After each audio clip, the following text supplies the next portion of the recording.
part two of maintaining healthy and safe relationships. Richard, so great to have you here. Thank you for all that you're doing. And I hand everything over to you. Awesome. Thank you so much, Blake. Well, welcome everybody back for another week, another seminar. I just want to get started. My name is Richard Yon. I'm a master's levels therapist at Newtown Therapy and Wellness Center right in Newtown, Pennsylvania. We're bringing this seminar open to the entire community, focused on a variety of different issues. Primarily, Blake came up to me and asked me, what is it that people are really dealing with right now? And thought about all of my client load and everyone that I see, and picked about 6 different topics that a majority of the people that I work with are struggling with. And really, relationships pretty much top the list. So tonight is part 2 of our relationship journey. So we're going to be focusing on how to build the long-lasting relationships, not just the communication like we talked about last week. So we're going to be building upon that platform. So to get us started, I just want to let you guys know, of course, is open to the community. So please feel free to invite others to join as the weeks go on.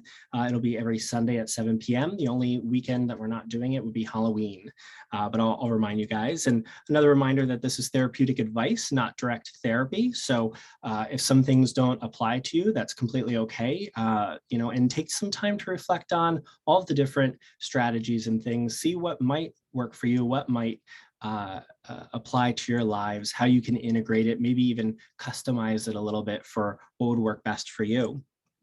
Remember, nothing's off limits, so we might be talking about a lot of different issues. If anything you find upsetting, that's a perfect opportunity to reflect on that. We're going to be talking about relationships, so I want this to be interactive and people to ask questions, and those questions might involve things that really affect us or impact us or relate directly to our relationship. So if something is uncomfortable or brings something up for you, I definitely recommend talking to your spouse about it, talking to a therapist or another licensed individual who has training in that. And then any examples that I use, I have a lot of cases, a lot of clients, a lot of personal things, life experiences, etc.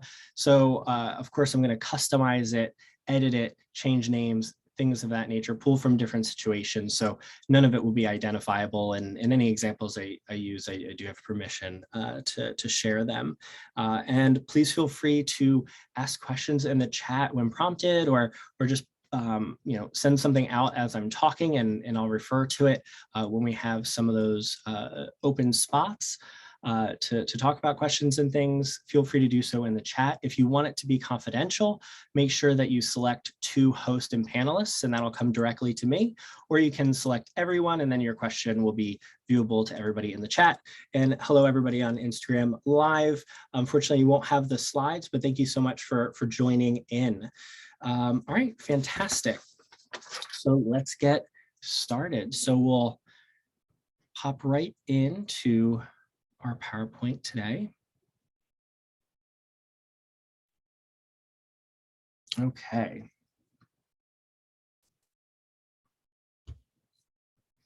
Awesome. So today we're really going to be talking about building long-lasting relationships. Last week was about how to create emotional safety within a relationship, how to build that foundation of communication in a safe place where you could really connect, share what's on your heart without it disrupting the relationship security itself or causing people to become really offended, how to overcome those boundaries or those walls, so to speak, and really connect with the heart instead.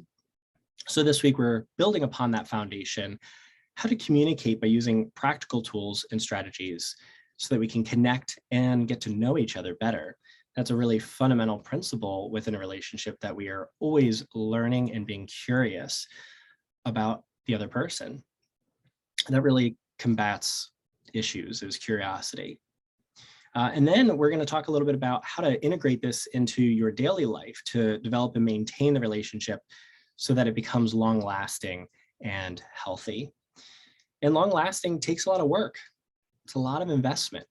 If you see this plant here growing out of the crack in the sidewalk, and I think that's such a beautiful metaphor that we can really grow and cultivate even in the most difficult of circumstances. And in fact, if we're coming together during those times, it builds the relationship more strongly. If we're overcoming adversity together as a we rather than a you and an I, we can grow. Another thing to keep in mind is it really does take maintenance. So if I have a plant in the corner and I forget about it for a little bit, maybe it's not getting enough sunshine, I haven't watered it in a while, and it's really getting brittle and brown and dried out. Well, I finally notice, and I can water it all I want and leave it out in the sun for as long as I want. And it's not going to just have this miraculous recovery.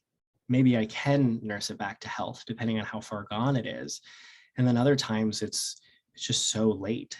And I can throw as much self-help to the relationship as I want, just like I can water this plant and give it everything that it might need. It just isn't enough. It's too little too late, so to speak. And so we want to keep in mind that to keep that plant alive, we have to water it when it needs to be watered. Some plants it's once a week, others it's a few times a week. You know, we have to add in some nutrients to the soil. Sometimes we have to even aerate it. If we're not integrating it within our relationship and making our relationship a priority, well, it's going to start to wither and dry. And then by the time that we realize that, oh my gosh, this is a really big problem, it might be too late. We can throw all the self-help, we can run to therapy, we can do all of these things, and yet it's really hard to resuscitate. So it's best to catch things early, just like resentments. We want to talk about them when we're feeling them. So if you're having trouble in your relationship or there are some issues, you want to integrate an IV right away, not wait until the engine's exploded on the road, so to speak. Get checked in with the check engine lights on. So we want to keep it a continuous project that makes it way more manageable instead of it being just this overwhelming mountain and feels like a disaster at the end.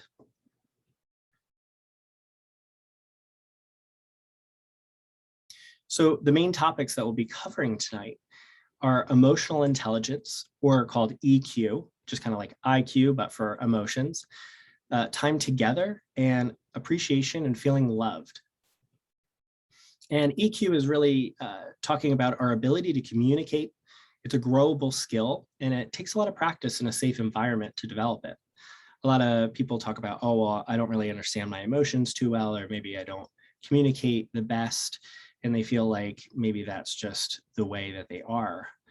A lot of times we don't necessarily are cultivated and grown in an environment that helps develop emotional intelligence, and we have to work on it ourselves. A lot of times introverts will complain of this, where extroverts need time with others to help recharge.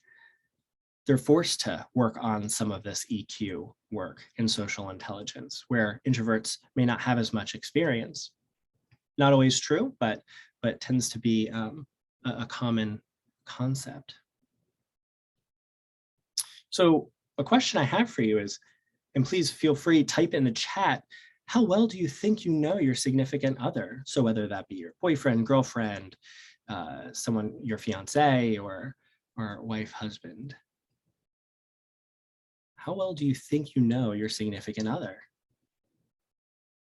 I'm not even going to give you a scale. Feel free to just type in how well you think, pretty well, 10 out of 10, not at all. I don't know who this stranger is that's sitting next to me watching.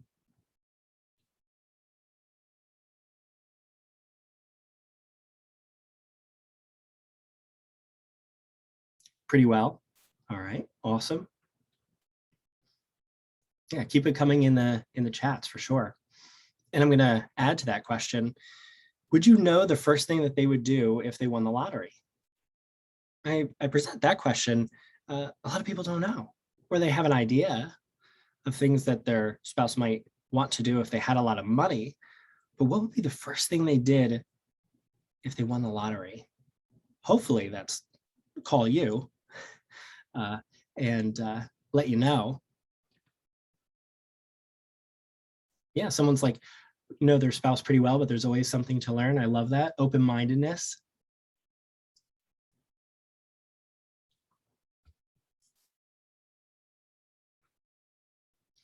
Yeah, so think about that for a minute. If my spouse won the lottery, even ask them right now if they won the lottery, or save that question for the end rather, what would they do? So I asked that question because we want to really learn about our spouse. It's the best way to connect with them. So Gottman at the Gottman Institute. So Dr. Gottman, renowned for relationships, has done just countless studies.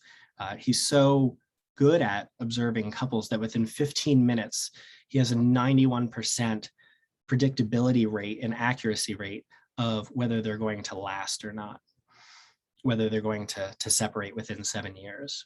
And in some studies, he was up to 98% accurate. So he developed a lot of principles. I'll show you guys a book that I highly recommend, the 7 principles for making a marriage work. And I'll have a slide for resources at the end. I have a lot of information that's coming out of that. It has really practical examples, some quizzes and things that you guys can really use as a foundation to get started. So as you see here, this exercise is the love map, and it's a 20-question game to get you started. And there are some instructions. Feel free to screenshot this image or get the book so you can take a look at the chapter and explanation behind it as well. So the first thing that comes is really getting to understand who my spouse is and what they enjoy. So emotionally intelligent couples are intimately familiar with each other's world. And that's what we call that richly detailed concept of love map. So I understand what they would do if they won the lottery, or what their favorite color is, or their favorite meal, or maybe what turns them on sexually, or something as simple as what is some of their favorite desserts. You're creating a map of understanding of this person. And this slide here shows a little bit of a teaser of making it into a game, and to really see how well I do know this person. It's really, really important to get curious and really to understand. That part of your brain where you store all of that relevant information about your partner's life is within this love map. So think of it this way: when you choose to spend your life with someone and you hand them a map to your inner world, this is what that is. It's complex. It includes memories of your past, the details of your present, your hopes for the future, your deepest fears, and your grandest dreams. It includes simplistic things and complex things, how you might respond in certain situations, or what you might need when you're feeling blue. And remember that your spouse is always changing and growing, and perspective changes with wisdom and time and experience. So there's always more to know, and how we cure that is by asking. So take a look through some of these as they're presented here. Take a screenshot, and now eventually you'll know the answers to these and be getting A+, I hope, as you go through these when you quiz each other. So the next question is, how do we take it deeper? And that's with open-ended questions. So, number 30 in the middle of the screen asks, what's my favorite movie? Well, I might know my spouse's favorite movie, but what about that movie makes it their favorite? What's the most interesting about it? What emotions does it bring up for them? What was the experience for them the first time they saw that movie? And there's a lot of reasons why a movie might become their favorite. So we might be able to ask some of these simplistic questions and get an A+ by knowing what their favorite sports team is. But we can then go deeper and say, well, what about that sports team makes them their favorite? As well as details in there. Who's the favorite player? How many games have you been to? Should we do a game together? Go see them live and in person? How important is it to them? What got them into sports in the first place, for example? So there's a lot of depth to just even these simplistic questions that builds the love map so that we know our spouse better and better. So here comes the open-ended questions. So here's another little practice quiz out of Gottman's 7 Principles book. So take a look through some of these. Feel free to screenshot it as well. I highly recommend, again, taking a look at this book. There's so many different types of activities within it. So we want to ask these questions to learn how to better ask open-ended questions. So an open-ended question is kind of like an open-ended question on a test. There could be a variety of different answers. It's not multiple choice. It's not a yes or no. So the best way to ask a open-ended question, a little trick, is to start with what or how. A what and how question really forces you to ask an open-ended question. A closed-ended question, for example, will end with a yes or a no response. So a lot of the do questions, like, do you like vanilla? Yes, no, maybe, right? Some indifference in there. But what about vanilla don't you like? Well, that adds a lot to the question. It's not as simple. Why questions also are not always the best to use as well. And you'll see some whys in this practicing open-ended questions, which is fine. Why questions are okay. They're just not the premium level of questions, so to speak. And this was something that we had to practice greatly within our counseling program. We did a lab with groups, and we would essentially get a slap on the wrist if we asked a why question or a do question. We had to ask what and how questions. It takes time to get good at those, to really look for the answers of depth rather than just simplistic answers. So for example, why questions, they tend to cause us to think more linearly or more cause and effect. Well, why do you do something? Well, I do it because of this, versus a what or how question. The why questions don't use the same type of neurological reflection process either.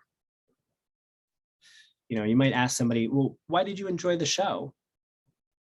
Versus, what about the show is enjoyable for you? What was your favorite part? What emotions did you feel? What part made you feel the most? A lot more depth to the what questions.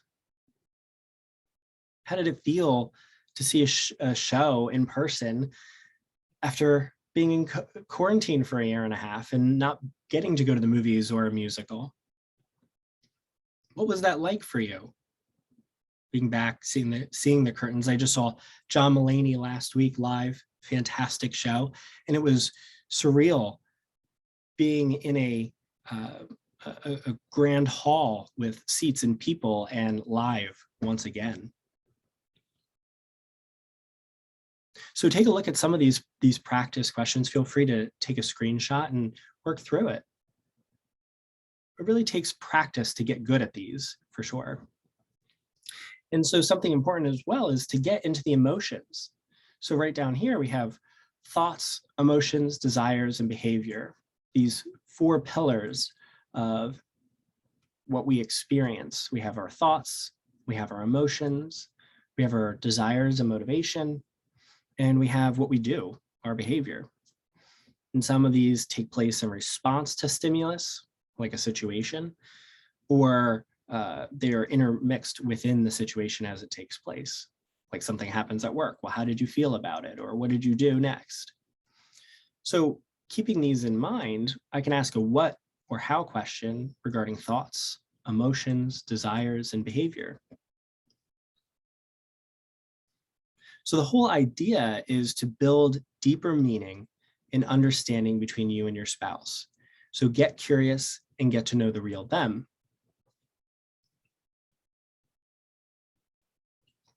And if during so, you wonder if you're doing it right, ask yourself, is this a type of question I'd want to have in a Starbucks? If the answer is no, it's too personal, or I wouldn't want other people overhearing this, then you're on the right track. It's not surface level. We want to go beneath the waterline and get deep. And not every conversation we have has to be that deep. However, when we're really practicing these skills, we want to search for deeper meaning behind just a simplistic answer.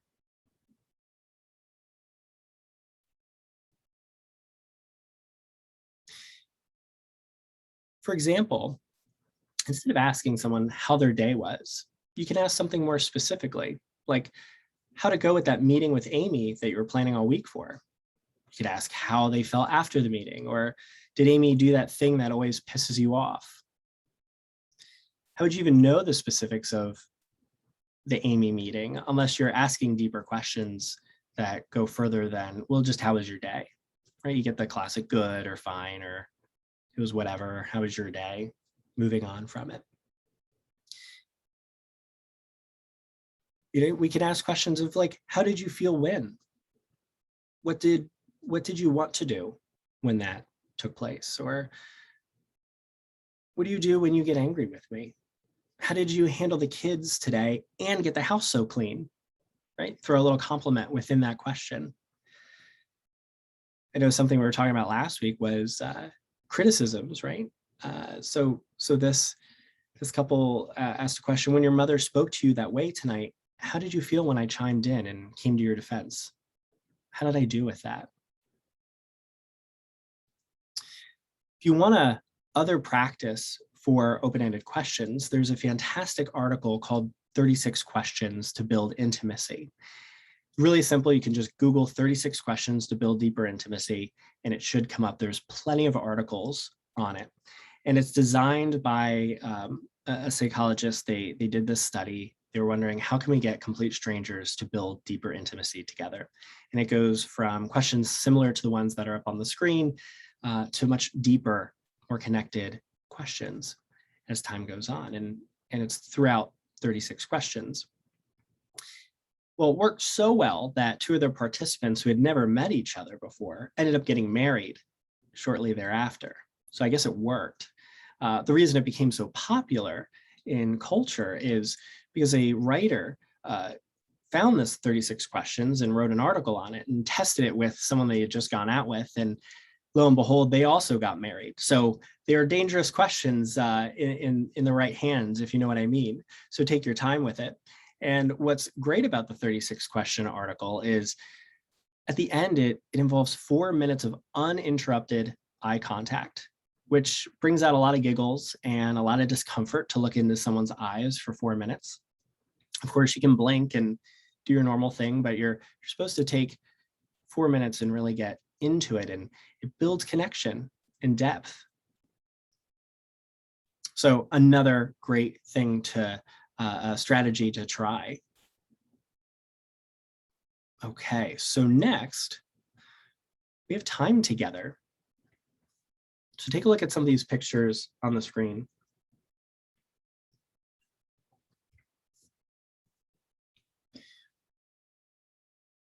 So on the left, you have active. These are active dates.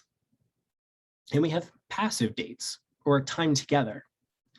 So with active, it tends to be more meaning making, more active, out and about, right? So you see some of the people working out or going for a walk on the beach or having dinner together. On the top right, they're having coffee together. Maybe they did a coffee date. You see the dogs involved. Below are some fall activities like picking apples. Sometimes they take a little bit more planning, but what's really nice is it really builds memories. Going to festivals, we have Peller's Village or New Hope around here. We have some farms that do a lot of really cool fall festival activities like pumpkin picking, that sort of thing. Active time together also talks about having conversations with each other in true interaction. So it's doing something active. Then we have passive. They're done together, but they're passive. They're more vegging out when we're exhausted at the end of the day. It's really hard to want to go out after a really long day at work, or maybe we have so many errands to do. We have to get the kids ready for bed or get to soccer practice or pay bills or how many million of other things that we have on our list. So a lot of times the active things take place on the weekends or they get buried over time and passive tends to take over. like watching TV or Netflix together. Sometimes a couple will sit on the couch and watch TikTok. I think we've all been there, especially during quarantine. The beauty is that both can still build togetherness. Active tends to be much more effective than passive. So we have to get a little creative with the passive time together. So maybe, actually, let me start here. So I had a couple come in and we did a lot of passive time together. In fact, that's a rather common complaint, that we just watch TV. That's really the only thing that we're doing, and maybe occasionally go out to dinner together. I asked them, well, when you're watching TV, what are you guys doing? And one was watching football and the other was watching The Bachelor. I said, well, how did you guys do that together? And they said, oh, well, I was in the other room. I said, oh, so not only were you guys not doing something together, but you were doing so completely separated. And while this isn't a major problem, over time, it builds deeper and deeper separation between each other. You're not creating shared experiences. So I made the suggestion of, well, what if one of you watched on your iPad on the couch next to the person watching on the TV? You can still watch the things that you really want to watch. However, and you get that unwind time. However, you're now spending time together. Maybe you're sharing snacks. You can look over and see what's going on the other person's screen and inquire about it. It's increasing that togetherness. Also, maybe embracing The Bachelor isn't so bad. I found myself really addicted to Gossip Girl recently due to my girlfriend recommending it. And now we watch it together. And in fact, I'm about a half a season ahead of her, which she's not ecstatic about.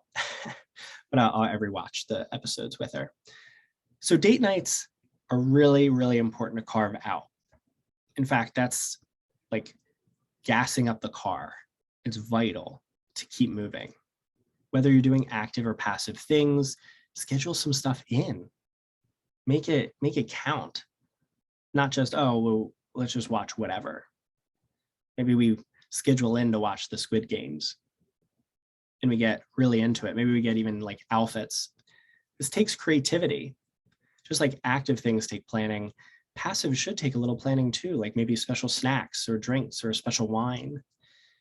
Take some time to make it real. And I'm sure there's a lot of you that are been married for many years watching, or have a big family, or even maybe little ones. Or maybe you work a lot. You're saying, how in the world am I supposed to put this on top of everything else that I have to do? And you're right. But this is something that you rely on every single day, just like your car. You don't want to have 20 years go by and turn to your partner and go, who are you again? In fact, your romantic or marital relationship is more important than even the relationship with your kids in a lot of ways. For your kids, you're stewarding them and managing them and helping them to become independent. For your spouse, you're hopefully going to be with for a long, long time, till your death, if all goes accordingly. So we want to build this togetherness. We want to take time and put energy and effort within this relationship. And it should be first only to your own self-care. Because how can we give to another if our own tank is empty? So we have to recharge for ourselves and then recharge our relationship. And so you say, well, how can I fit all this in? Well, sometimes we have to practice saying no. No to other stuff. Covet our time with our spouse. Or kill two birds with one stone and bring our spouse and integrate them within some of the things that we want to do. It's about prioritizing what's really, really important. And at first it's going to be really uncomfortable and it's going to be challenging. But as time goes on, it becomes more habitual and it just makes sense. Might feel like a checklist at first, and that's okay too. And a lot of times I get feedback that, well, if I make a checklist, how is that as authentic as just naturally doing it? And I say, well, I put in my calendar when people have special events so that I remember that morning to text them and say, good luck with whatever. Or we put calendar appointments or Facebook reminds us when people's birthdays are. It's not that we don't care. It's we actually care more that we're writing it down, that we're planning it out, that we're doing things in advance. That shows deeper meaning in caring. And eventually we don't need that checklist anymore because it becomes more natural. It's shaping our behavior and helping us to love better.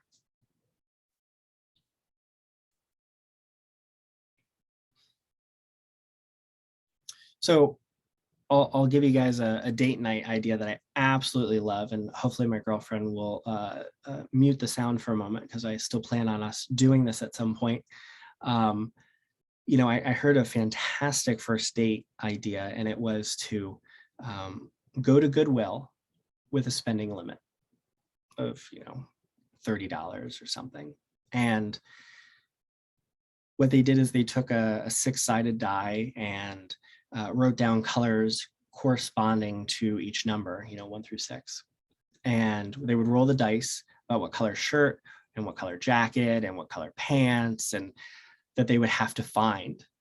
And so they would go into Goodwill and they would get the most ridiculously matching / not matching retro or oldies outfit they possibly could find. And then they would go to a very expensive or high-end restaurant in these outfits, creating memories and meaning, the looks that they would get. That's always a really fun one. And a great early date idea also is going to the grocery store together. If you can make going to the grocery store fun, you know that there's a lot more there than just a physical attraction.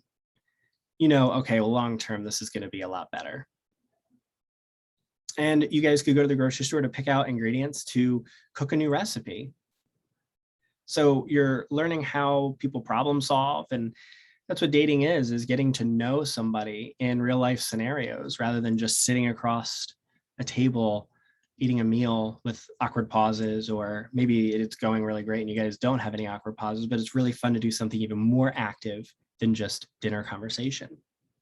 So in a relationship, you guys can take turns planning, dive into some things that are outside of your comfort zone that'll definitely help build shared experiences and memories. It's really great to explore your partner's interests with open-minded curiosity. So I had a couple and one really loved Dungeons and Dragons, or it's kind of like pick your own adventure. And the spouse never had played it before. And she said, I joined one of his games and not only did I kick all their butts, but I had a blast doing it. And it's something that she never even knew she would like. And now they both do it together. And it's been something really special for the both of them. So you never quite know what'll happen. Me watching Gossip Girl, never thought I would be watching that. And I'm loving it. It always happens with The Bachelor and Bachelorette too. So I guess it's not terribly surprising. So it's about getting a little creative with these date ideas, or how can I enhance the time that we're already having together? If the goal is to make memories and make meaning and create an experience, that's a great goal to have. I have couples that will just go into Philly and say, well, our goal here is to eat lunch. Let's see where we end up. And if my ideas and my goal are to make memories and build experiences, then if everything goes wrong, then it was still a great time because it's about doing it together. So maybe the traffic was terrible and we got caught in the rain and we got to the museum and it was already closed. So then we went and found a different restaurant. Then it's still a great time because you're with somebody. So just some ideas to think about what building togetherness looks like when it comes to dating. We want to get it as interactive as possible, creating memories, creating meaning, and building experiences so that when we sit there and we're thinking back, we have something to laugh about. We have something to enjoy. So next we have something called the 5 love languages, and we're entering the appreciation part of the seminar.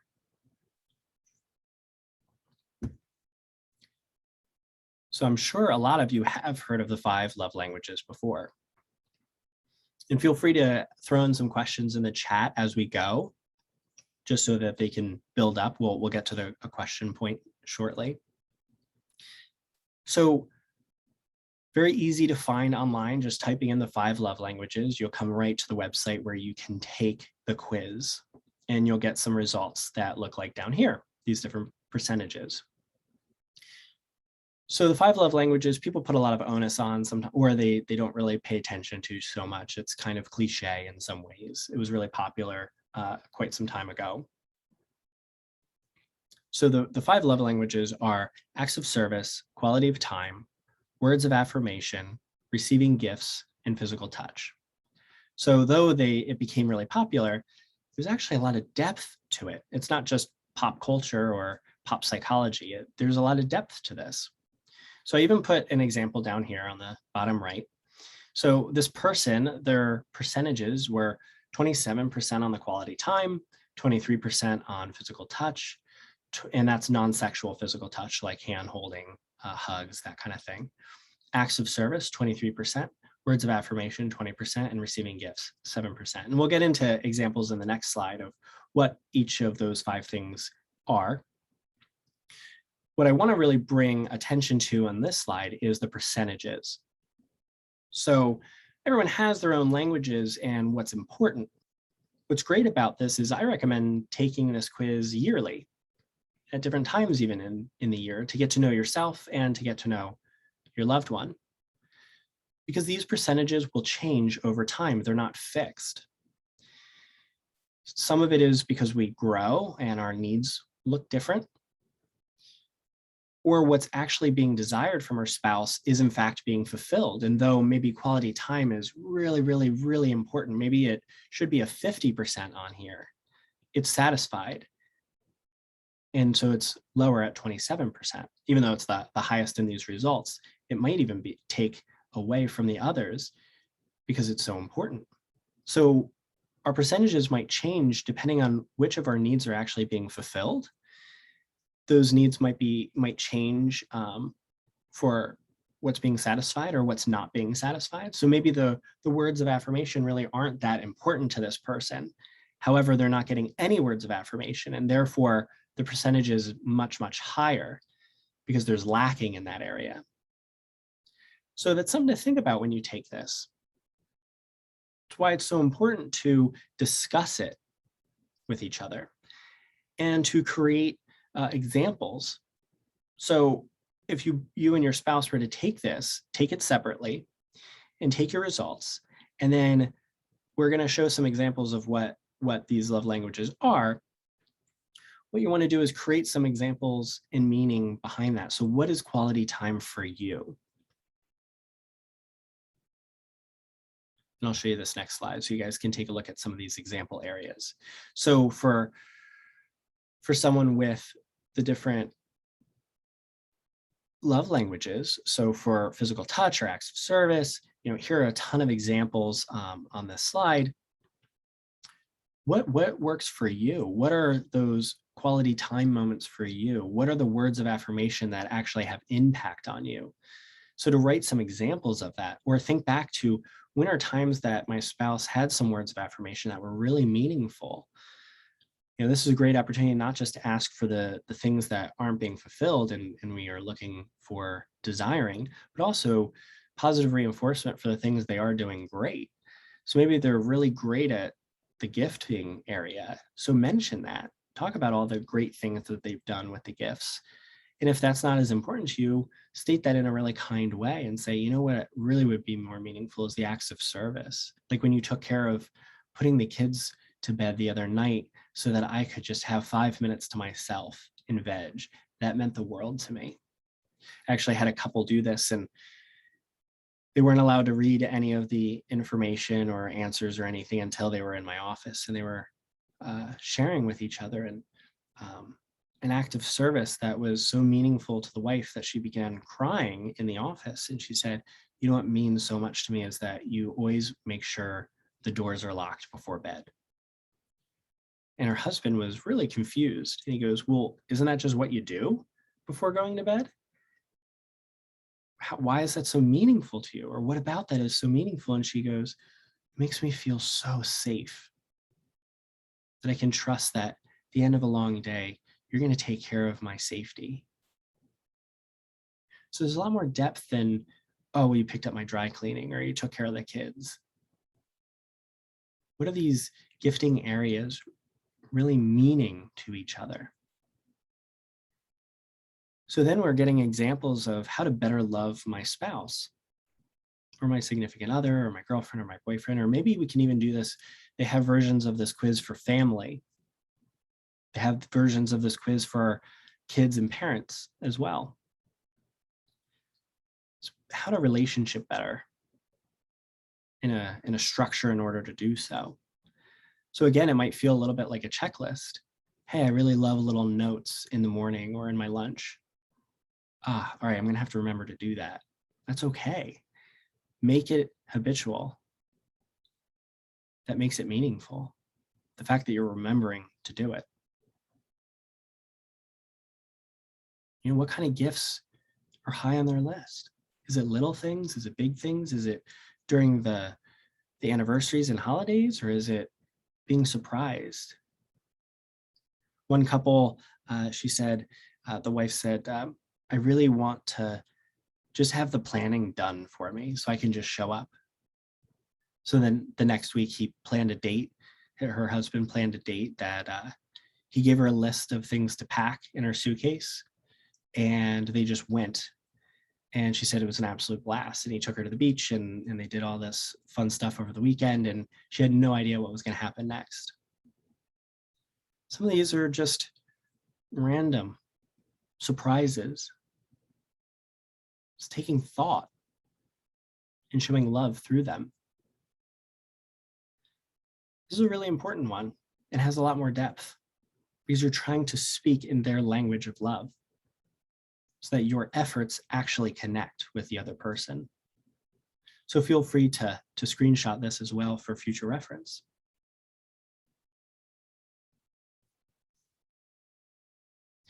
So this is one of my favorite exercises, and I challenge you to potentially do one of the things that we talked about, like getting the 7 Principles book and trying some of these different exercises together or quizzes. But the jar exercise is a really, really fun one. So in this image, the jar is rather exquisite as the Post-it notes are put into scrolls and things. It doesn't have to be that complex or beautiful.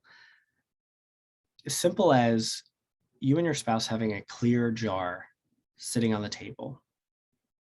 And every time that you feel loved or taken care of or connected with, you write a little note on that Post-it note.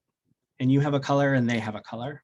You know, say your color is green. So you'll take a green Post-it note and said, you know, it really meant a lot when you put the kids to bed so I could finish my book. And we fold that Post-it note up and put it in the jar. And so over the week, you have this clear glass jar and you get to watch it fill with notes.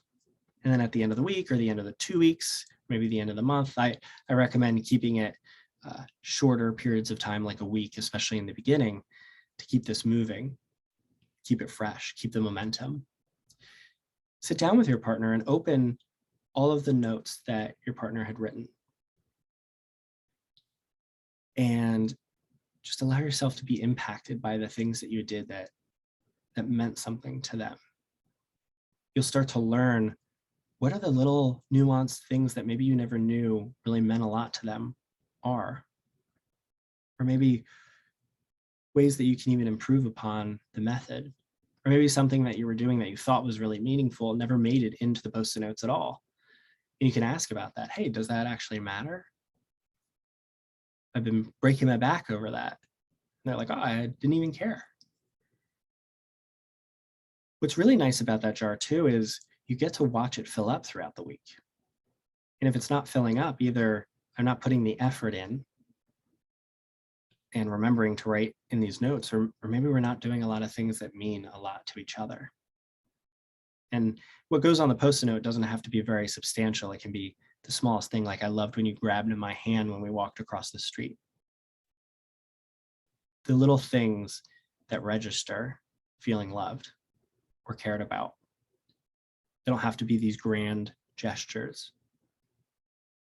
Hey, you gave me a hug when I was feeling really down and you didn't even know that I had just gotten off the call and it was a bad call. right? Like small things that add to the emotional bank account, and it brings focus to all the positive things that are taking place within the relationship. So I really challenge you to try this jar exercise. So I thank you so much for joining me tonight. So I have some resources for you guys. So the 7 Principles for Making Marriage Work by John Gottman is fantastic for building this roadmap, for building a love map, for practicing, getting a foundation for practicing all of these different skills, and all these quizzes are all in there. They even have a 5 love language book by Gary Chapman. So you can check that out as well, or check out their website for the quiz. And we have the Love and Respect book. And that even is accompanied with a workbook that you and your significant other can actually work through as well. And we have plenty more seminars to come. Next week, we're breaking free from fear. And then we have off for Halloween. And then we have navigating life's changes and transitions. And then we'll be learning the true practice of self-care. And I'm very excited for next week. We're breaking free from fear. We're living beyond our comfort zone. And we're going to learn strategies on how to discern what discomfort from growth feels like versus discomfort from unhealthy situations.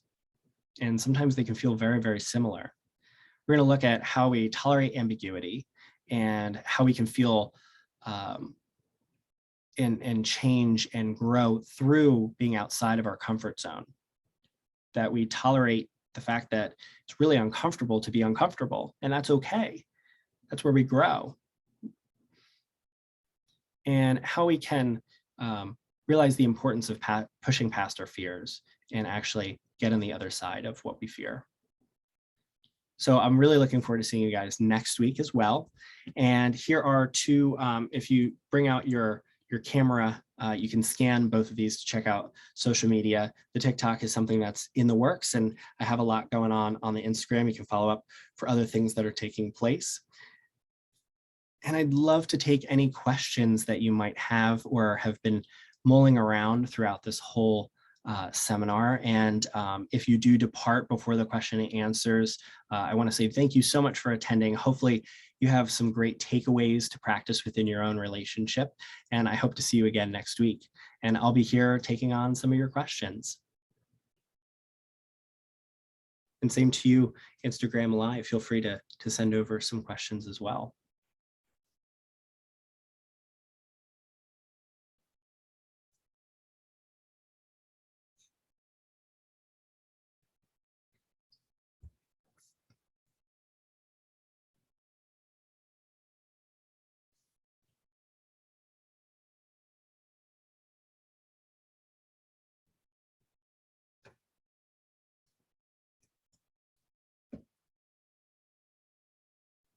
Oh, thank you so much. I'm glad these details and lists of questions have been helpful.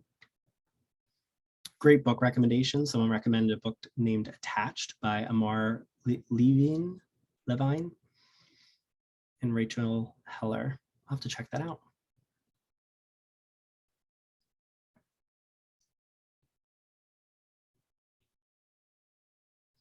Yeah, so I'm getting a question from Instagram Live. Do social media platforms affect relationships? Having social media? Yes, very much so. It can. Something that's really important is to discuss boundaries within how we use social media, whether it be something that's distracting, are we allowed to look at it while we're vegging? Or, are there times where we really don't want to be using social media together, that we want like our spouse's full attention? Also, what content are we looking at on social media? Or how are we interacting with people on social media? Are we privately messaging people? So discussing and having a really solid sit down and discuss what are the boundaries of social media within our relationship, the usage, what takes place on the social media as well. Really, really important to discuss that, because the last thing you want to do is find out after the fact that they haven't been in alignment with what your expectations have been within the relationship. Also, there's a lot of distraction there. A lot of times we can get easily addicted to social media or spend a lot of time, have our time usage. I personally have time limits on all my social media apps, some of which I blissfully and ignorantly hit ignore to when I've hit it, but at least I know I've spent a certain amount of time on that app. Like for Instagram, I'm only allowed to use it for half an hour, but often go past that. But TikTok, it's really nice, 15 minutes and I'm done. Also, another thing to discuss with your significant other, and I think this matters more when you're engaged and married, but also really important when you're dating too, is to talk about, hey, what are you okay with posting? Just like, what, can we post just any photo, or, who are we posting these things to? Are we posting couple selfies on social media, or what are we allowed to do? What does that look like? Or it's not so much saying, permission from the other person, but talking about just respecting what the other person wants and what would make them feel comfortable. So that was a great question.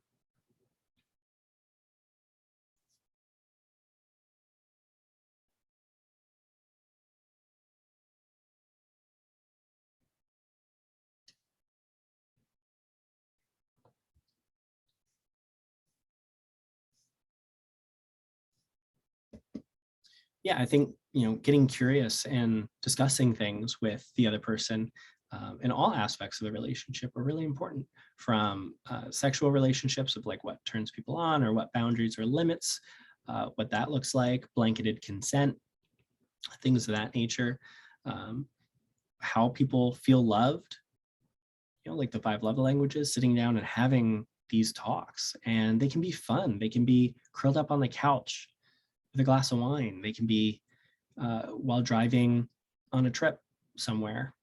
You guys have an hour in the car together. It's not an argument, so it's safe to have in the car. Start love mapping with each other. Get curious. Ask these open-ended questions. Dig more deeply. Connect with that person.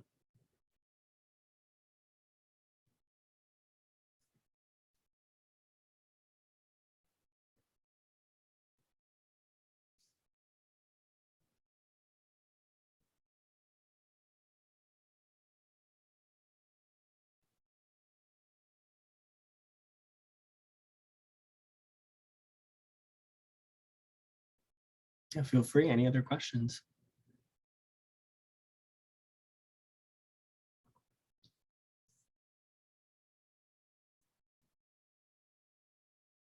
Yeah, loving the jar idea. Yeah, the jar exercise works really well. It really reveals a lot of things within the relationship. And it can be really impactful to hear how you've cared for your partner. And if there's nothing in the jar, it really says, you need to do something about this. There's not really good excuses about forgetting. It's really important to invest time and energy into this, just as you would something that you really need to care for. It's to have the mentality that the relationship will just always be there is not healthy. It's healthy to constantly be working and investing and taking time with our relationships and getting a little creative with it. I mean, who else would you want to do some of this fun stuff with other than your best friend, spouse? Continual building up the relationship, just as you would a best friend.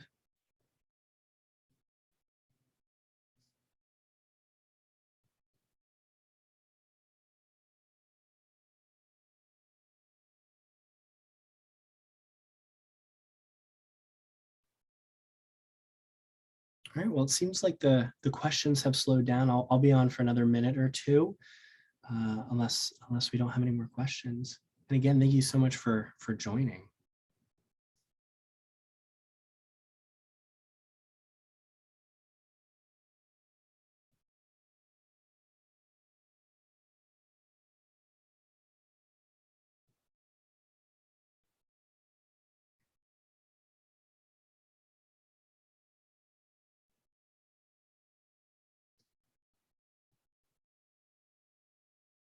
I have someone that they said their internet's been challenging. I think that person has my phone number, so if they want to text it to me, they can text me that question if they like.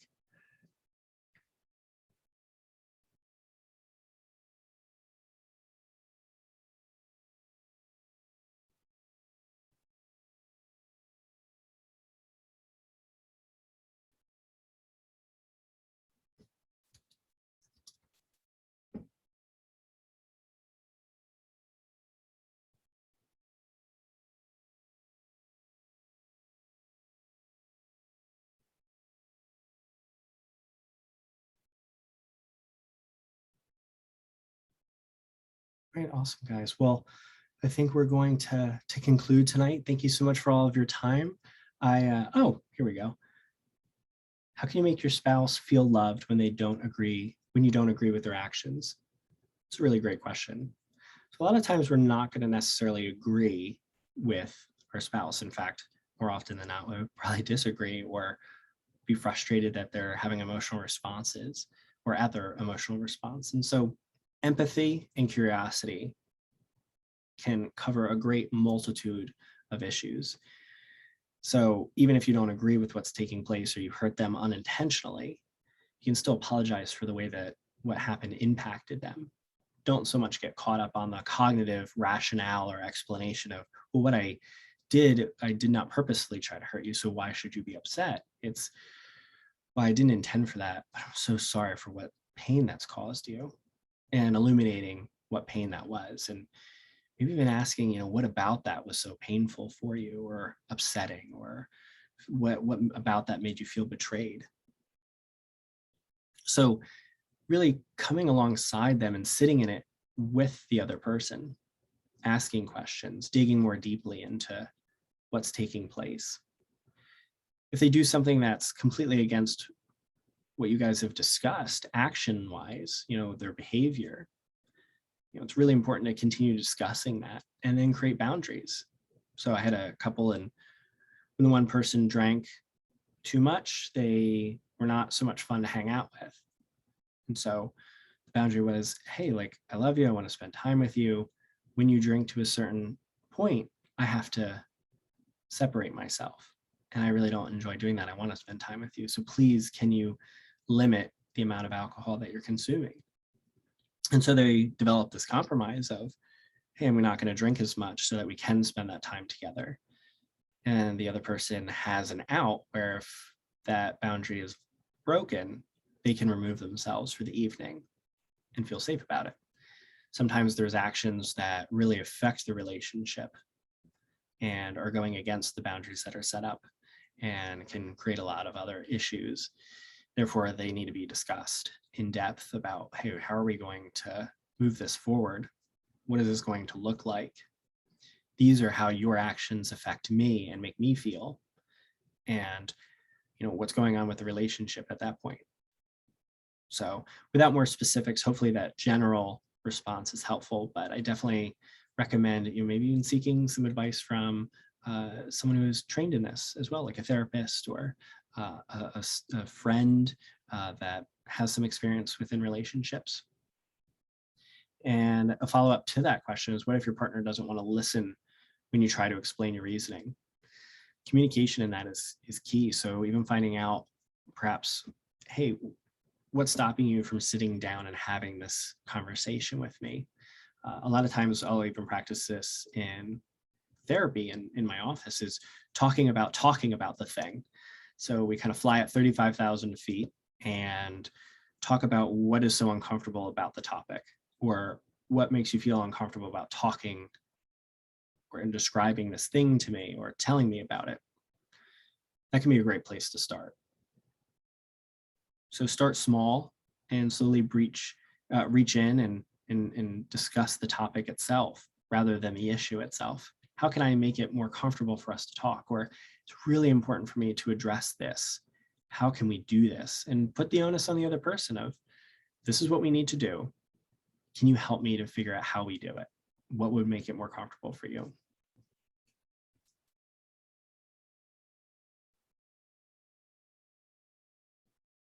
So I have another question. What if a significant other has a problem with an activity you enjoy? You have tried to get them interested, but they still don't enjoy it. And then they get mad at me if I'm spending too much time participating in that. So actually that tends to happen more often in a surprising amount. I actually hear about that. It's really important that you both have individual things that you enjoy. Maybe one enjoys to paint, and gaming can be one of those hot topics, like video gaming, where one of the one person really enjoys video games. And what's really important is to talk about what is so important about the thing. So really connect with them and say, a lot of times for video gaming, it's not just about Call of Duty and all of those things. It's really about connecting socially. So for a lot of people, that's when they hang out with their friends or they talk to a lot of friends. It's a time to blow off steam, catch up with other people, have some good old fun and competition. It's a lot more than just mindless violence or gaming. So it's really important to ask, hey, what is so important about this thing for you?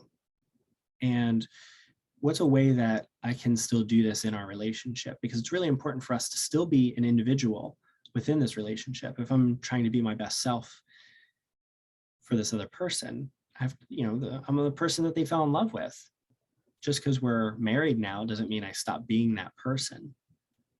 So discussing what these things mean to each other and compromising on how we best can facilitate each other doing it. It could be a great spot to start. If they're getting upset with you because of how much the time you're investing in it, talking about, okay, well, what might a compromise look like? Or how can we, maybe it's something that you can integrate together and take time and sit and do together, even if you're not doing the same activity.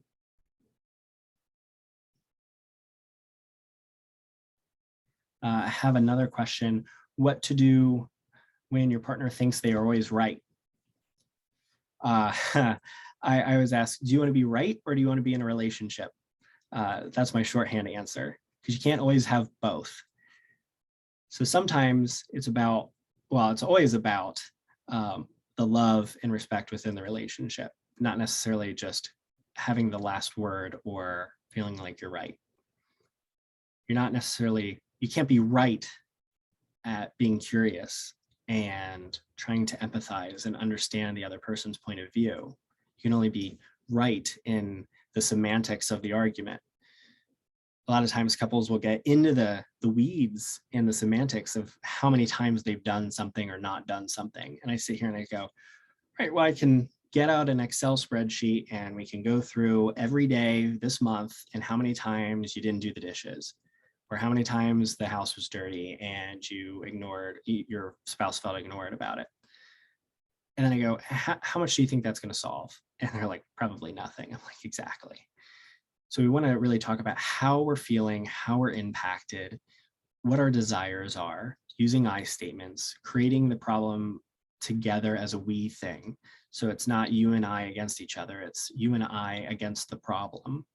So when they think they're always right, ask them, hey, how about we just focus on the relationship itself rather than these semantics or competing, but to remove the problem from volleying it back and forth and instead attacking it together. So empathy and curiosity, big ones.